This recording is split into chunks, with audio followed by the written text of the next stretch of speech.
Hey guys, Katie Maycock here, and this video is all about getting a good night's sleep.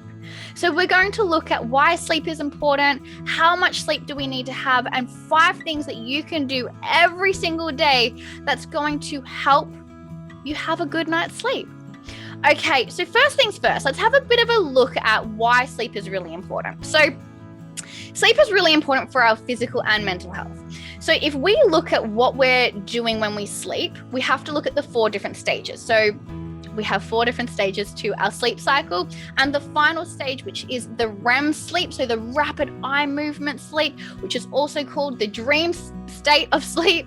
It's really important for us to get into that stage of sleep to make sure that we are decompressing from the day, so we can actually take in all that information, process it, and either store it as a memory or let it go if we don't need it. So getting in enough deep REM sleep is really, really important to make sure that we can actually process the information that we've taken in throughout the day. It's also really important to actually help repair our bodies as well. So we need enough sleep to make sure that we are repairing ourselves so we can actually live a healthy life. So here's the next thing that we need to look at. How much sleep do we actually need? Now, there has been a lot of debate recently about how much sleep we do need. Now, the latest research is showing that we need 7 to 9 hours of sleep. Now, the reason why we need 7 to 9 hours of sleep, it goes back to understanding that deep sleep, that REM sleep that we just spoke about. If you are getting between 7 to 9 hours of sleep, you're getting enough of that cycle of sleep to make sure that you're getting enough of that deep REM sleep to make sure you're processing all the information throughout the day and making sure your body's repairing itself as well. So the latest research is saying making sure that you are not getting less than 7 and making sure that you're getting up to 9 hours is really important as well. Everyone's going to sit differently on that scale, so find what works for you as well.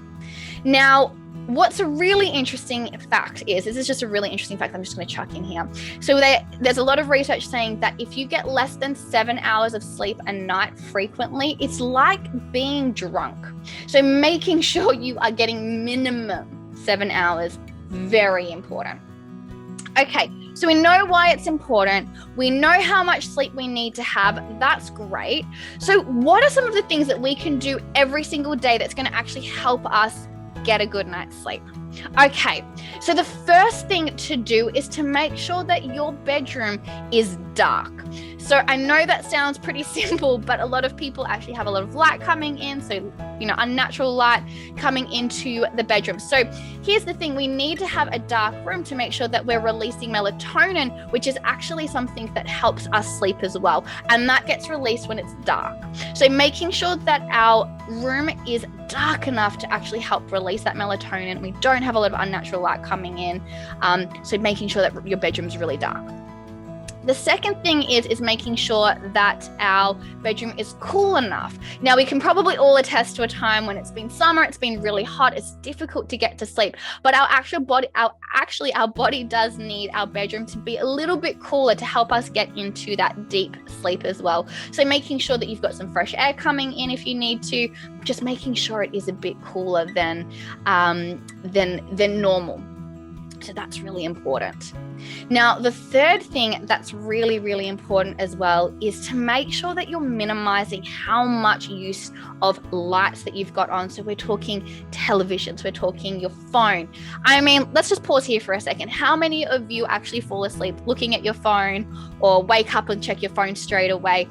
Or, you wake up in the middle of the night, you just check your phone. Doing that can actually really interrupt your sleep because it's got the blue light that actually prevents melatonin from actually being released. So making sure that you aren't using your technology, you're not watching a lot of TV before you go to bed. So we can probably say between minimum half an hour before you go to bed, preferably an hour before you go to bed, you've turned off all of those screens. So the television, the computer screen, the phone. If you've got a TV in your bedroom, remove it, but making sure you're not getting that blue light onto your face, because it's going to prevent that melatonin from actually being released, which will, like we said, really important to help us get into that deep sleep as well.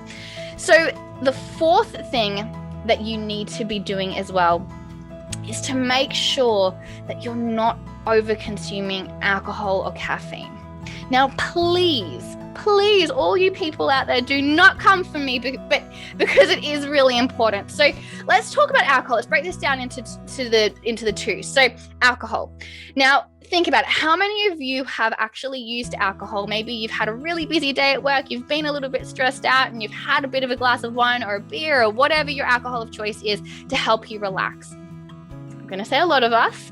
So here's the thing with alcohol. What it actually does is it actually prevents us getting into that deep REM sleep. So a lot of people will actually say, hang on a second, when I drink alcohol, it just knocks me out.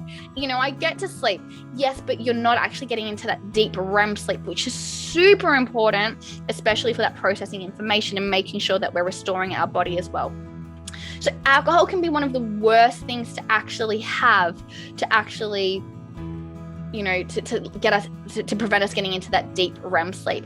So making sure you're not having too much alcohol of an evening, and if you can have alcohol-free nights, high five, you absolutely need that. Now let's look at caffeine. So I've spoken to a lot of people and they will say, you know what, I can have a really strong coffee before I go to bed. It doesn't impact my sleep. I can fall asleep and I'm completely fine. Here's the thing that when we've had too much caffeine, it actually, again, prevents us from getting into that deep REM sleep. So we actually don't get into that really restorative sleep that we actually need as well.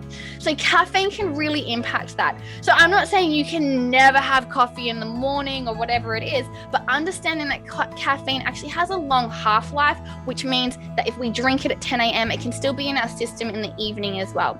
So making sure that we're not drinking caffeine after 10 a.m. in the morning, depending on what time we go to bed, but making sure we're not having caffeine at least 8 to 10 hours before we go to sleep is so important.